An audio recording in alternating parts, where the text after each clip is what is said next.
Hello mga ka-Team Honey Wonders NZ, tara magkape tayo. Pero bago tayo makapagkape, kailangan nating mag-drive ng almost 30 minutes.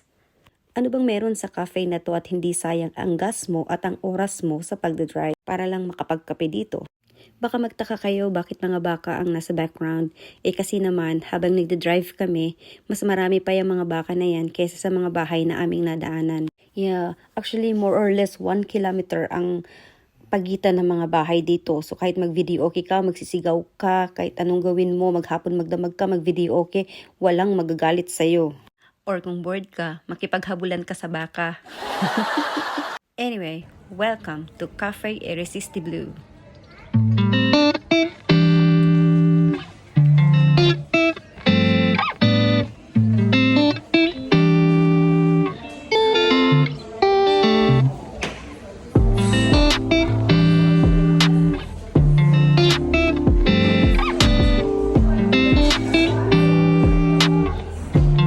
Late na kami dumating, so hindi na kami nakapag-order sa kanilang menu, pero meron silang mga available na desserts and of course, coffee. FYI mga ka-Team Honey, ang cafe na ito ay situated dito sa Monavale Blueberry Farm. This is the view from the inside of the cafe, overlooking ang kanilang blueberry farm. During summer, maganda dito mag-blueberry picking. The best din ang kanilang blueberry ice cream. And syempre, there is more. Tcharan! Look at the outdoor area of this cafe. It's really beautiful. You can actually have coffee under those cherry blossoms. Pero hindi kami nagstay under those trees kasi maraming bees. Baka masting kami siguradong mamamaga ng bonggang-bongga at saka medyo takot si El dahil nagliliparan ng mga bees. Pero pag mataas ang puno, okay lang. Kasi hindi naman tayo ang gusto ng mga bees. Ang gusto nila ang mga bulaklak. Ito yung favorite kong blueberry cheesecake nila. Every time na pumupunta kami dito, yan ang order ko. Si El naman, ang favorite niya ay ang muffin at ang blueberry ice cream. Real fruit na, organic pa. Si Dada naman, ang order niya this time is blueberry apple crumble. After nga namin kumain at magkape, after nga kumain, libutin natin ang lugar.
Nag-enjoy nga po ang Team Honey Wonders NZ and I hope nag-enjoy din kayo sa panunood at hindi nasayang ang oras nyo. Kasi kami kahit nag-drive kami ng 30 minutes ay okay lang. Sulit na sulit ang aming pagkakape sa lugar na ito. A million thanks for watching us.